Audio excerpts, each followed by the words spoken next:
ஆற்றலின் பெருமை தென்கிழக்கில் ஒதிக்கும் திருவானைக்காரசே கொடையருளும் நாட்டில் நாவல் மரத்தடியில் லிங்கமாய் அமர்ந்த ஜம்புகேசா வேதத்தின் வித்தென்று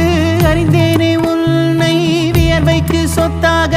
பெற்றேனே உன்னை அங்கம் எல்லாம் தங்கம் போலே ஜொலிக்கும் ஐயா ஆதி அந்தம் யாவும் இங்கே நீதானையா ஜம்புகேஸ்வர பாதமலர் போற்றி மாலையெல்லாம் சோலையாக்கும் ஐயா போற்றி ஜம்புகேஸ்வர பாதமலர் போற்றி மாலையெல்லாம் சோலை